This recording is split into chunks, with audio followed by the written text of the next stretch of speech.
Greetings,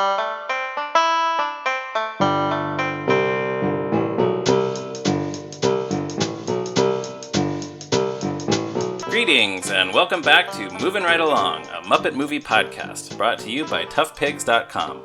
This is the podcast where we watch the Muppet movie 2 minutes at a time and talk about it a lot. I'm your host, Ryan Rowe. I'm your other host, Anthony Strand. And we're very happy to have today's special return guest with us. Introduce yourself, special return guest. Hi, I'm still Tansy Rayner Roberts. I'm a science fiction fantasy author, and I'm one of the co-hosts of the Verity podcast, which talks about Doctor Who a lot. Awesome. Thank you very much for coming back. No problem. I was still here in my chair. Great. You've been sitting here all week in your chair waiting. I have. I have been waiting and waiting to talk about the next bit of the Muppet movie. We really don't do that joke much, do we? No, we don't do it very much, but but I enjoy it. Yeah, it's always funny when we do. And another thing that's always funny is the Muppet movie. And today we're talking about minutes 89 and 90 of the Muppet movie. 90 minutes into this movie. That's remarkable. And in these minutes, the Muppets... It's nearly finished because it's a movie that was made, in the 20th century. And when that was the standard length for movies. Yes, it was before every movie had to be 2 hours and 40 minutes long. Right. Yeah. Including comedies. Well, I was going to say, even like Muppets Most Wanted isn't Muppets Most Wanted like 110 minutes or something, or close to it? It's the longest one, right? Yeah. Yeah, it's something like that. And this is a tight 96. Yeah. So thanks, 1979. Yes. So here in minutes 89 and 90, the Muppets continue setting up for their big Hollywood movie, and they start filming.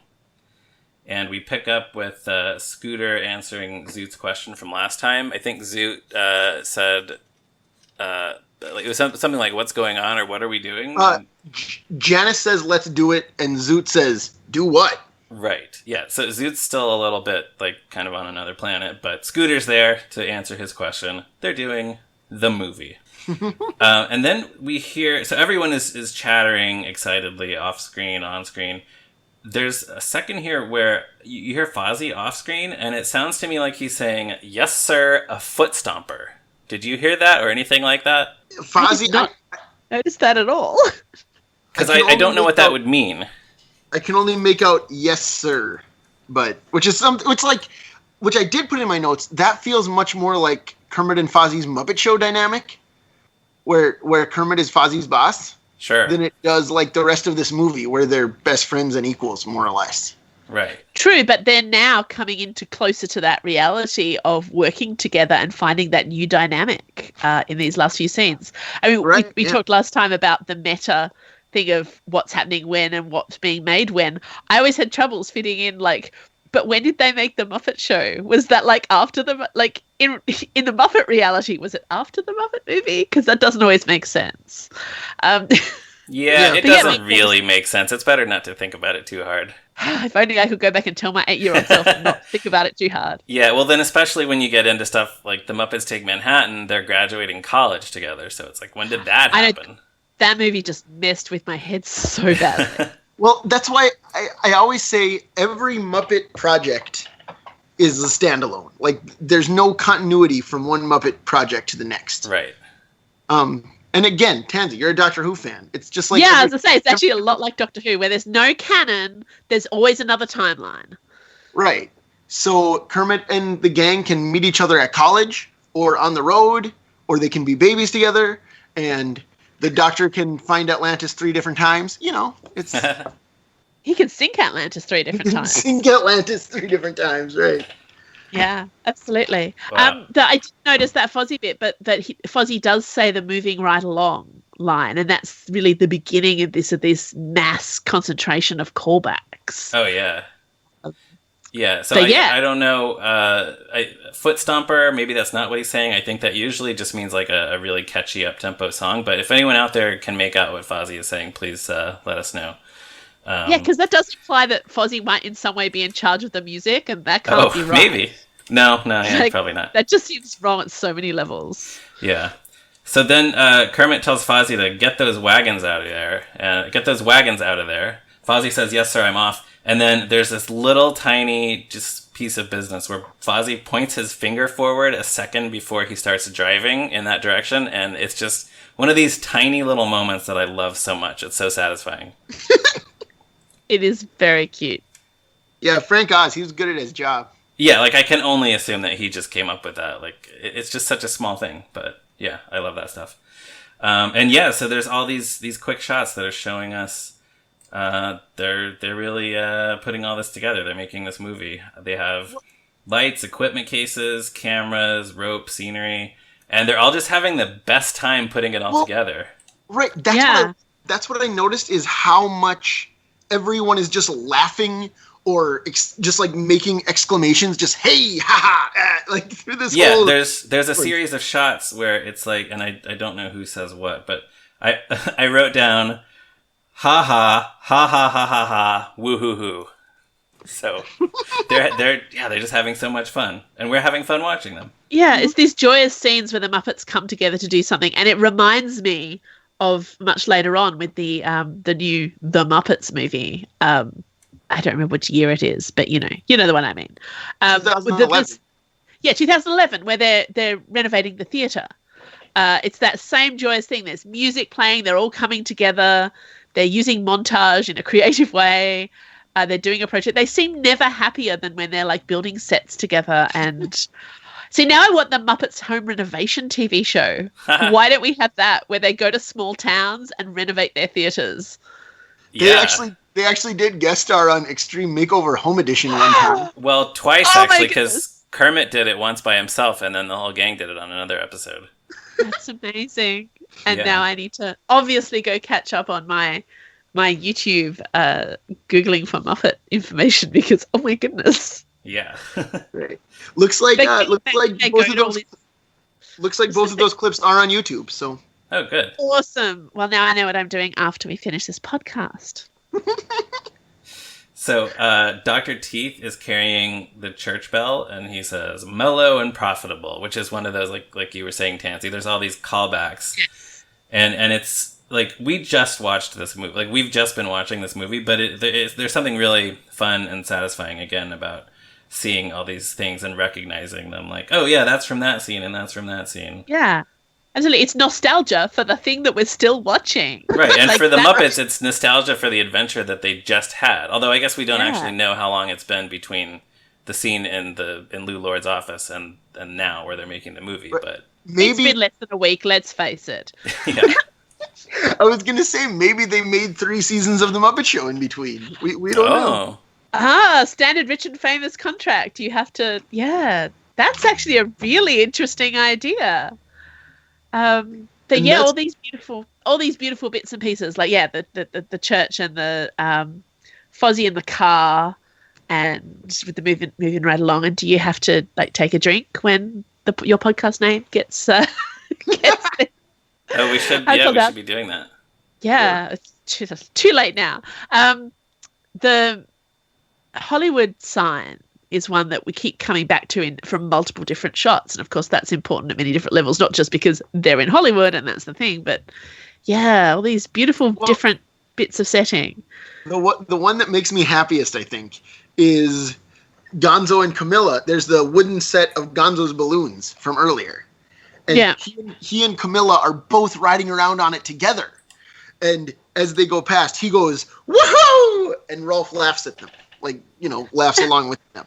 And I just love the idea that he's going to go back there someday, right? And now he's play acting it with Camilla, and it's just the best time Gonzo has ever had. Yeah, this is his first chance to go back there someday. Right? Yeah. That's cool. I like that. I like that guy. Yeah.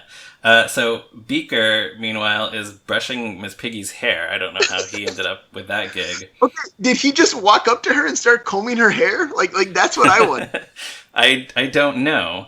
But then apparently he hits a tangle or something, or brushes too hard because she yells, "Ow! Watch it!" And Beaker in this movie, he actually does not get maimed or tortured by any kind of science experiment, but. You can't get through a movie without something bad happening to Beaker. So in this one, he just gets yelled at. That's true. I kind of wonder, either he drew the short straw and he has to be Miss Piggy's makeup and hair person, which is pretty hard. Or they've all been taking turns because no one person should have to do that for more than 5 minutes. So like every Muppet is like there's their own shift, and like it's like, oh yeah, okay, it's my turn to go and because yeah, she's the sort of person who would be firing makeup people and hair people left, right, and center, and maybe they just ran out. Yeah, everyone has to take a turn. Yeah, I like that. Yeah. Kermit says to Miss Piggy, "Miss Piggy, you look beautiful." And then to the camera, he says, "Hollywood talk." Yes. Like, he's been in Hollywood, what, a week, we decided? And he's already just or 3 years. He's talking, he knows the lingo, so... Oh, yeah, or 3 years. Okay, in that case, that makes sense. It's also this running thing where he can't, like, Kermit can never, like, say anything too genuinely nice to Miss Piggy without in some way undercutting it slightly. Like, the idea that he might just genuinely be nice to her, it's like, no. But the bit that I love about that is when he says, "Miss Piggy, you look beautiful," and she replies, "Thank you," because she knows. Like, there's no, like, it's just like, that's her dues, that's part of the routine, is being told that she's beautiful, and she knows she looks beautiful. And it's just, I love her confidence. But it's, yeah, just that whole little sequence is so cute. Yeah. Also, we should mention Kermit's little beret, which is great. Kermit always looks good in a hat, and this one is no exception. Well, it's interesting to me that Kermit is the director. Yeah. Because, like, as we talked about, Kermit is Jim Henson. Jim didn't direct this movie, as we've talked about. A lot of people probably assume he did, but... Right. But he directed the next one. He directed The Great Muppet Caper. So this is almost like foreshadowing for Jim Henson taking the director's chair in the next movie. Yeah. A little bit. And it's also, again, coming off the Muppet Show, because Kermit had that role.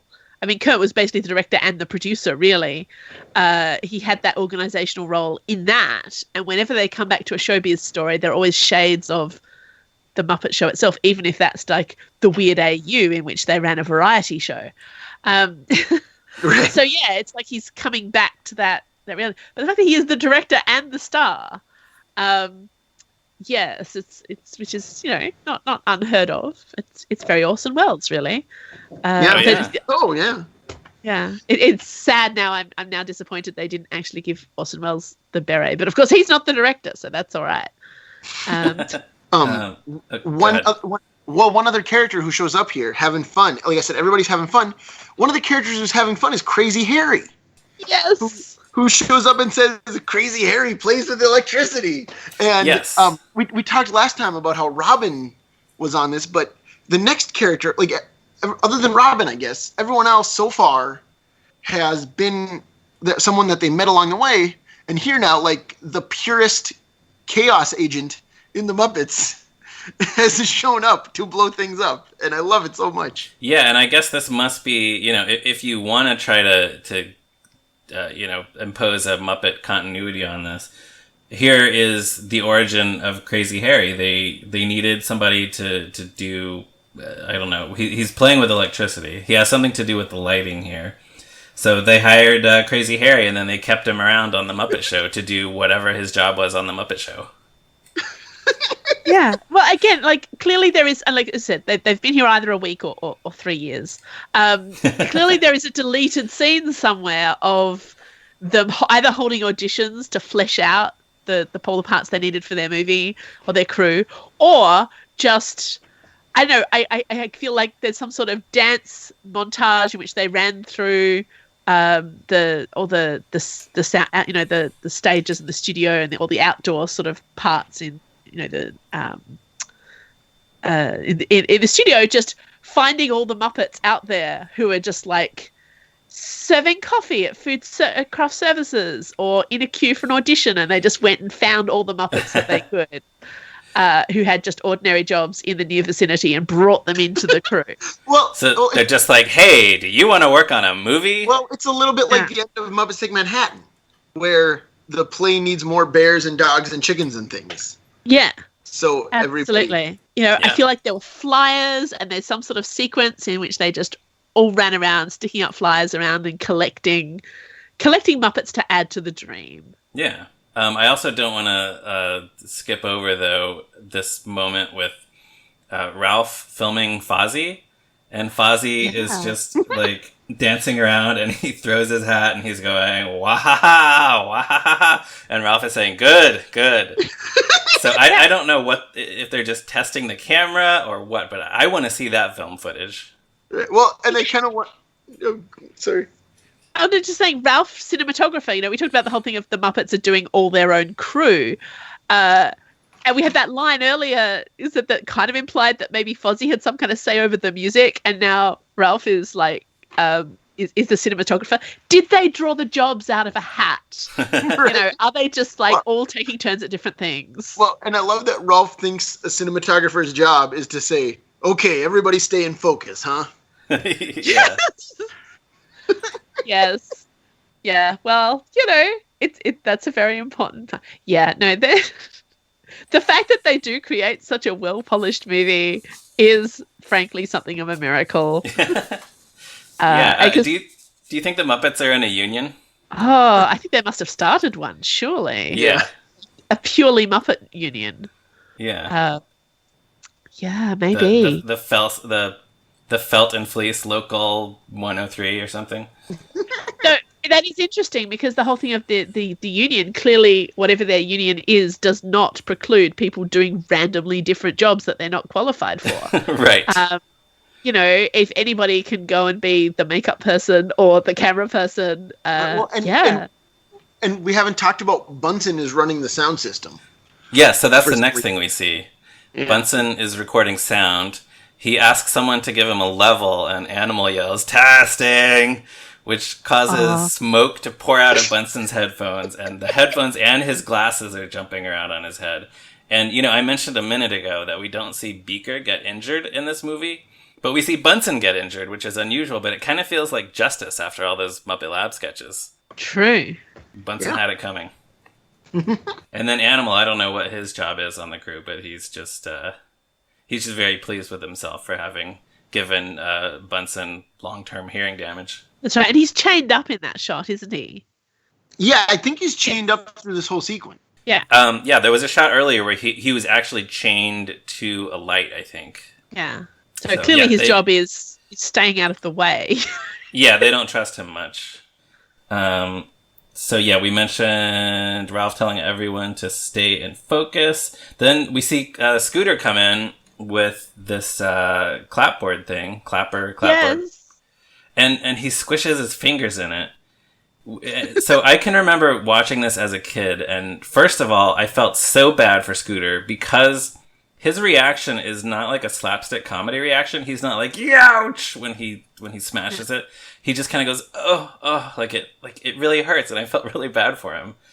And then also the sound effect that it makes is like, it's not like a cracking sound or a slapping sound. It's this just sort of soft smushing sound. And I don't know. I just feel like it really hurts, and I feel very bad for Scooter. It does. Now, isn't this like a really like old joke too? Like I think I'm remembering that this is something that he used to do a lot in the Muppet Show, or am I remembering forwards? Like, it just seems like this is a culmination of this happening to him a lot. I think you're remembering forwards because the Muppet Show was a stage show, so they didn't have clappers. But I mean, he did introduce numbers fairly often. He would come out on stage and say, "Kermit asked me to introduce the next act," kind of stuff.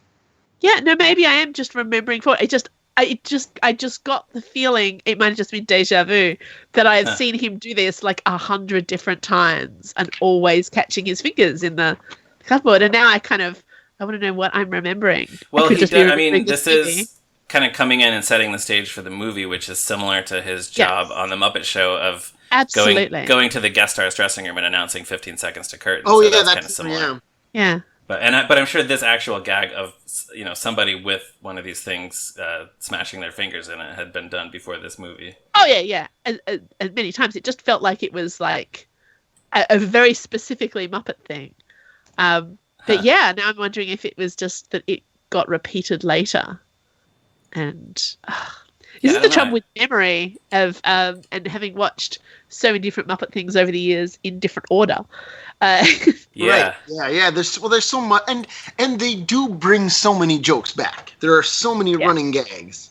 throughout Absolutely. the Muppet, things. I mean, there are certain jokes in this movie that come up again and again, but they just have so many old favorites like a bunch of cows. No, it's a herd of cows. Sure, I've heard of cows. That's kind of silly old. Yeah. They're not above repeating jokes. Right. Well, absolutely. And it's that old thing, isn't it? If you repeat a joke enough times, it comes around and becomes funny again. And Muppets kind of expedites that, because if it's a really old joke and it's told by a Muppet, then it's like extra funny, but then it's funny because it's an old joke. And right. Yeah, actually, Anthony, is there a quote from a Muppet writer, something to the effect of like, if a joke isn't good enough to do once, if a joke isn't good enough to do once, it's good enough to do 3 times? Or am I thinking? I've heard that attributed to Jim Henson himself. Oh, okay, there you go. Yeah. That sounds about right. Yeah. So all the various Muppets are calling out to Kermit that everything is ready. And there's something here, I alluded to this in a previous episode, but I'm pretty sure that the voice we hear saying makeup ready is Beaker. And this is something I only noticed a few years ago, like having seen this many, many, many times. But it's a high falsetto voice, but it's not Piggy, because just a second after that, Piggy says, "Already, Kermie." But it's all these different characters shouting out, like, makeup ready, like different things that are ready to Kermit. And it sounds like a falsetto Richard Hunt voice. And I am like 90% sure that that's Beaker speaking the words "makeup ready." Well, what do there you we think? go. Like, you saw him doing the hair earlier. Maybe he is in charge of hair and makeup, because I was thinking, Right. the idea of him, doing up Miss Piggy, of like, well, it actually is the closest, really, to his classic job of being the science assistant. And given that Bunsen is off doing the lighting, the idea that Beaker might be in charge of hair and makeup makes a lot of sense, because it's basically chemistry, right? Right. Yeah. Yes. That followed. It's just unusual that he's not just going like "mama, mommy." He's saying "makeup." Yeah. Yeah. That's true. Well, maybe he's just very confident because he's finally been given a job that, he's not having to be the assistant anymore. He's in charge of things. I don't know that is something generally people would call before a film thing happens. No, I don't think the makeup person yells out to the director, "Hey, makeup's ready." No. But they're all figuring out how to do this as they go. And it's lovely that so many of them have taken on these various jobs above, beyond, and sideways of their actual skill sets. Yeah. Yeah, and everyone is working together, and now here we go, because the lights come up, we see the whole set, and then here's Kermit on the swamp set singing the Rainbow Connection again, but this time all his friends are singing with him. We don't get very much of it here, but Kermit sings a line, Fozzie sings a line, and that is how we close this out. And that is actually all I have for these minutes. What about you? Tansy, I'll start with you. Well, I think it's just, again, we have this whole sequence of callbacks, and we've got this beautiful kind of mashup set that's all come together with all the bits and pieces of the movie. It's not just like you're seeing all those bits, you're seeing it all at once. So it's like you're being reminded of all the different bits of the movie. And then Kermit starts singing about rainbows, but everybody's singing with him. So it's this lovely callback to the first proper scene. But it's also, it shows how far that we've come, that he just sings one line and then Fozzie takes it. And he's there with his friends again. It's just this lovely... It's just this whole thing. You show the progress of the story. You see where they've come, and I guess it's being shown over and over again. But it's just such a lovely idea that he started from this lonely point of being somebody with a dream, and he's ended up in this place where, with the teamwork. I don't know if it's something you've discussed at length before, but there actually aren't that many songs about rainbows, which is something my children raise quite a lot whenever, this. I don't remember if we talked about it on the podcast. I think we did back when we did the song, but go on, Tansy. No, just like the whole, in this case, we've got a whole different extrapolation of what rainbows do. I don't feel that rainbows do sing that much.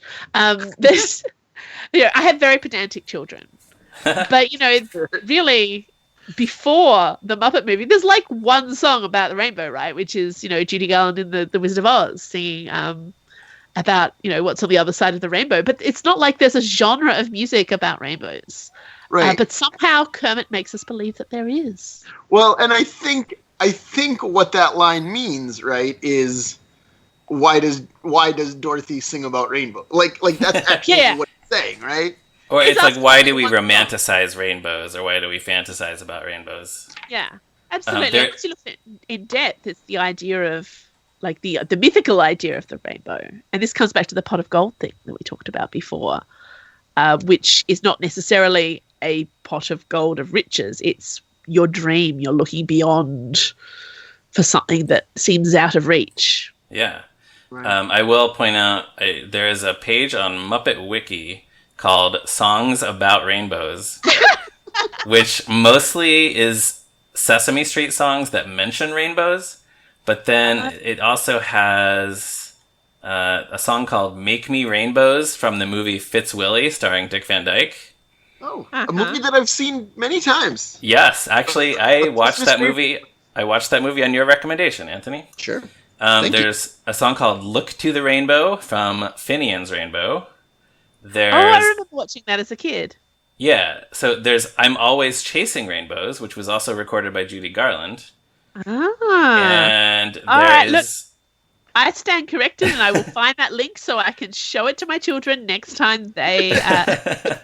Well, and then also the Reading Rainbow theme, which is, I don't know if that's actually about rainbows. And it also did not exist yet.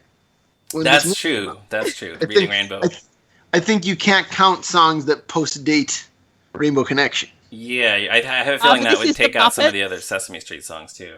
I feel like the Muppets, you can actually claim all, like, because their continuity is so strange, I think you have to assume time travel in many of their things. Sure, yeah. I'll agree to that.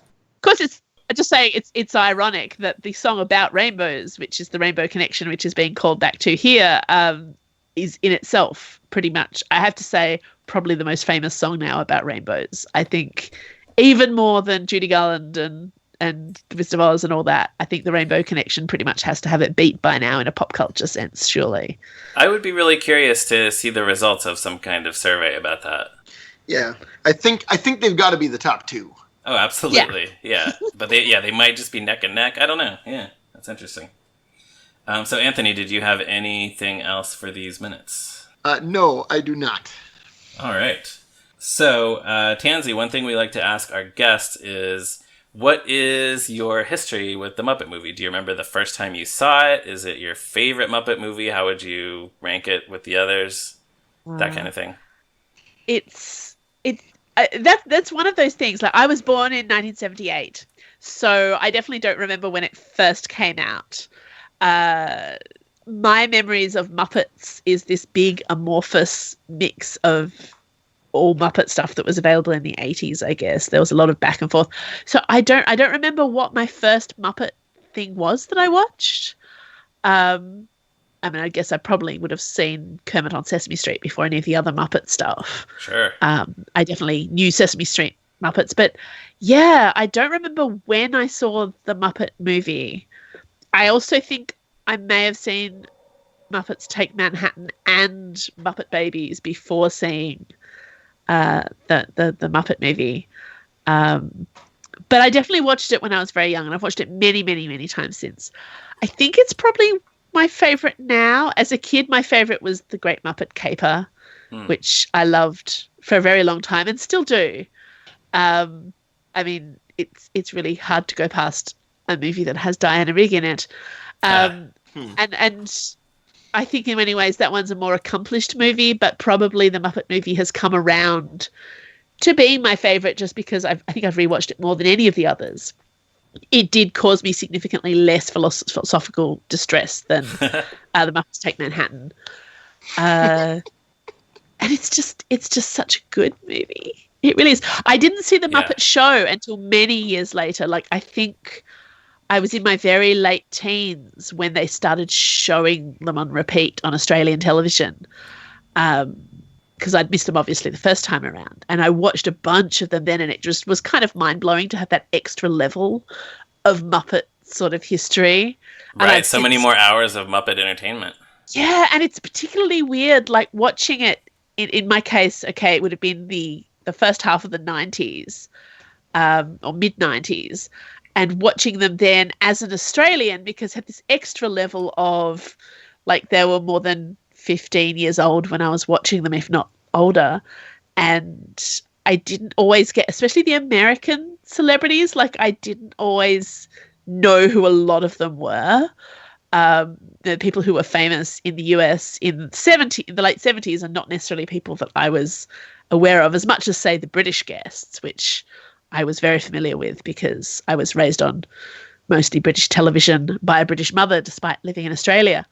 Yeah, so a lot of it was very, very odd, but of course you can watch the Muppets. You don't need to know same with the Muppet movie. You don't need to know who all the people are for that to be funny.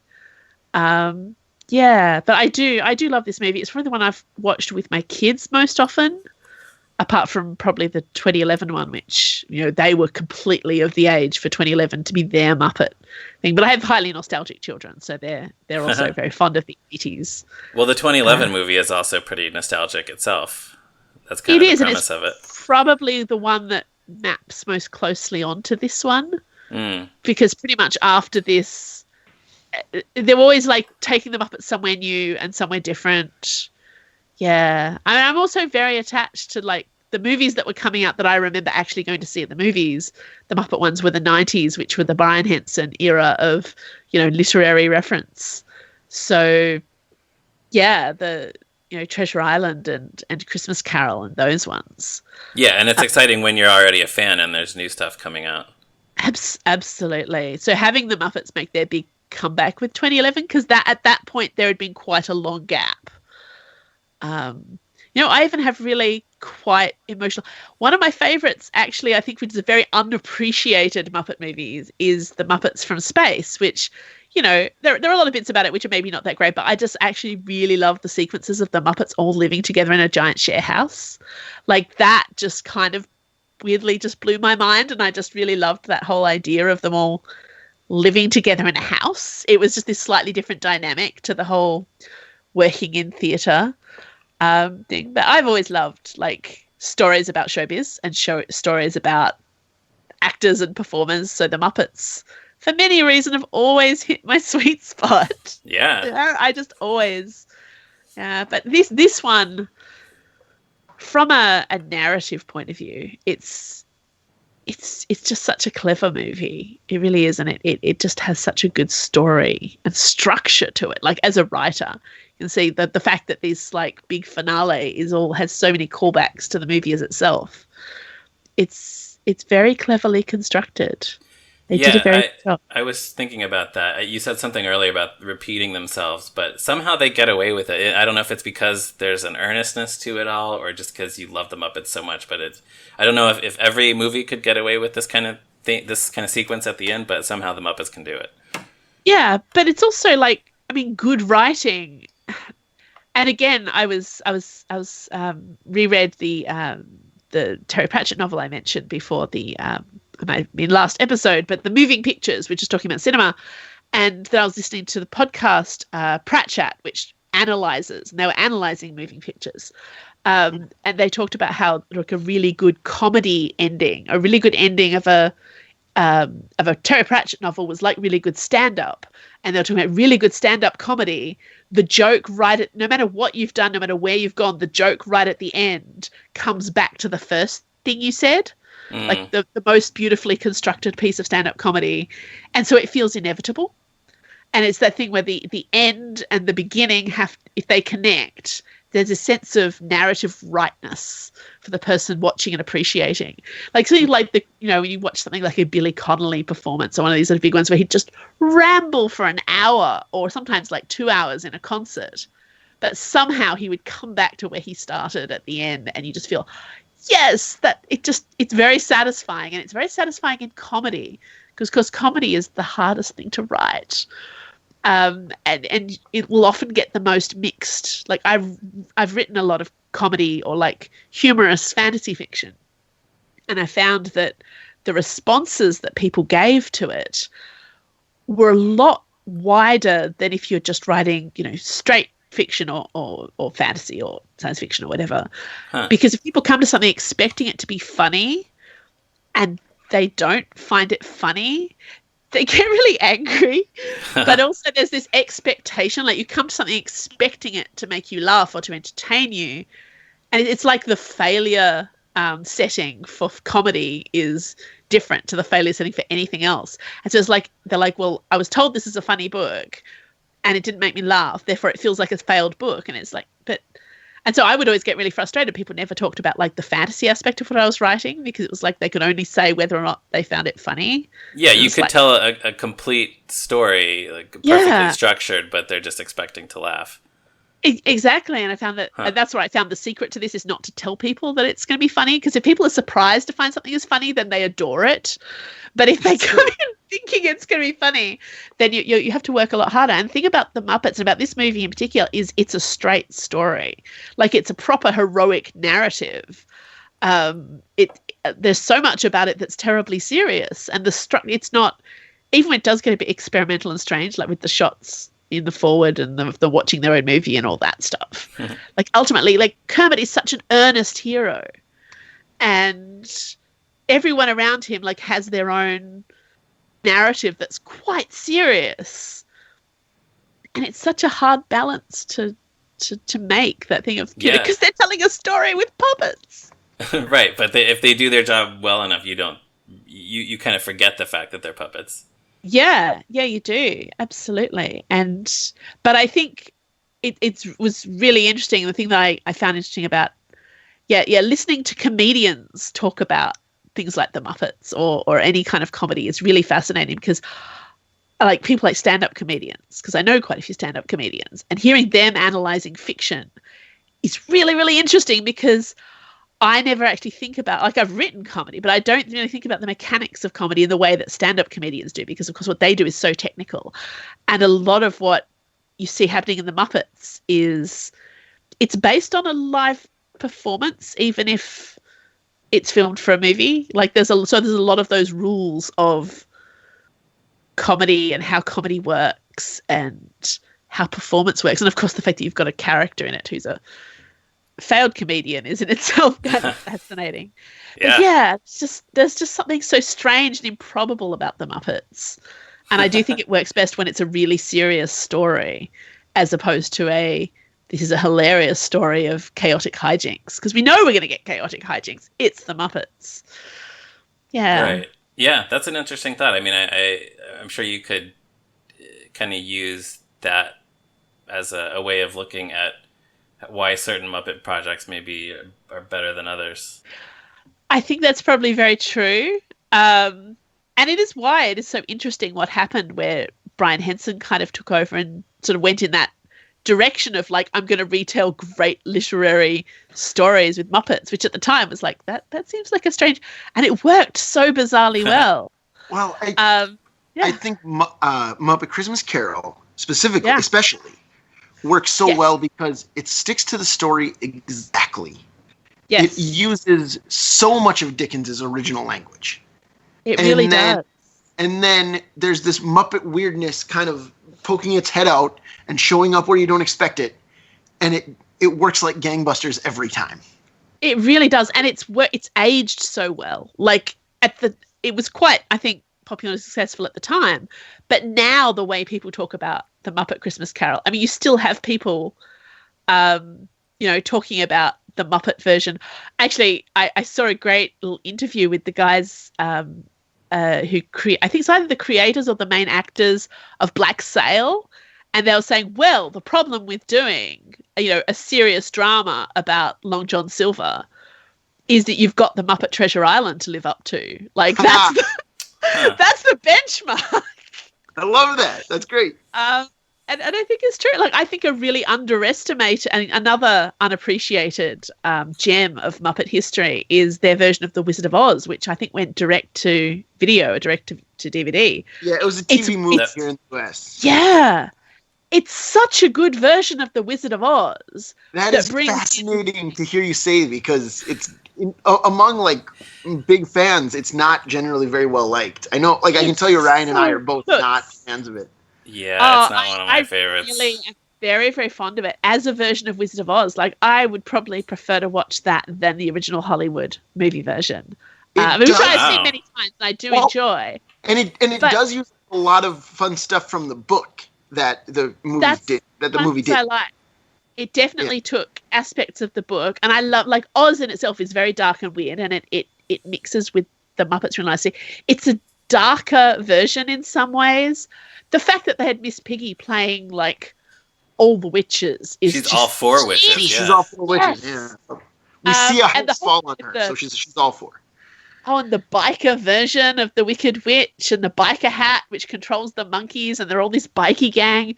The weird, sad cyberpunk robot that is Gonzo as the Tin Man. It's such a great movie. So I'm a big fan of retelling classic stories, and really that's what the Muppet movie does. It tells a classic narrative. It could be a Gene Kelly movie, you know, or a whatever the leading man was at the time. Like, it could be a serious sort of story of the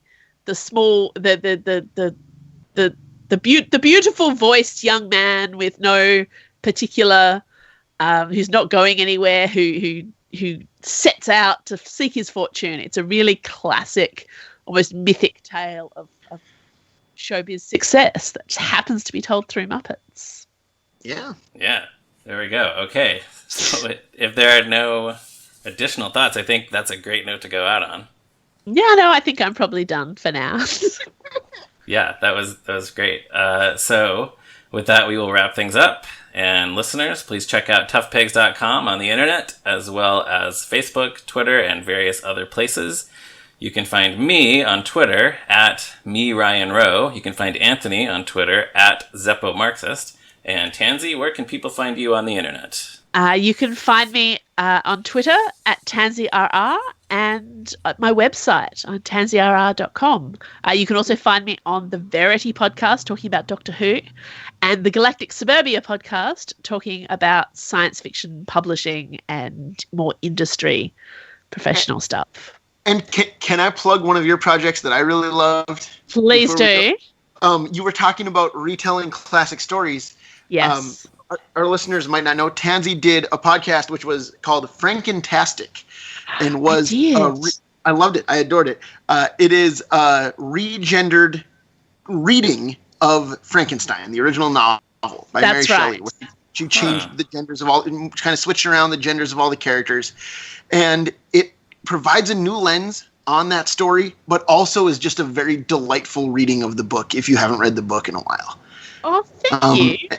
Yeah, I think I told you this on Twitter at the time. I loved it. I thought it was so much fun. Oh, that's lovely to hear. And it was great fun. It was a much bigger project than I thought it was going to be. I remembered the book being a lot shorter when I committed to it. But it was and it was such an interesting way to revisit the book and to think about like writing trends of the 19th century and everything, of just how the characters were constructed and how changing the gender, but nothing else. Like, it was literally just changing pronouns and some names, but not all the names. Yeah, it was a really interesting project, and it is complete, so people can go listen to that for free. Right, and it'll be a good October listen. I would recommend kind of going through the whole thing during Halloween season. You'll love it. Absolutely. Well, also, it is this year, I believe, is the 200th anniversary of the publishing of Frankenstein. Yeah, that's right. So, yeah, very appropriate. Well, so we will probably be taking a break once we finish watching the Muppet movie, so that would be a great thing for our listeners to check out in between seasons of this podcast. I approve this message. And listeners, if you have a minute, please give us a positive review on Apple Podcasts or wherever you find your podcasts, and tell all your friends about this show. And don't forget to come back here next week for another episode of Movin' Right Along. See you then. Makeup ready.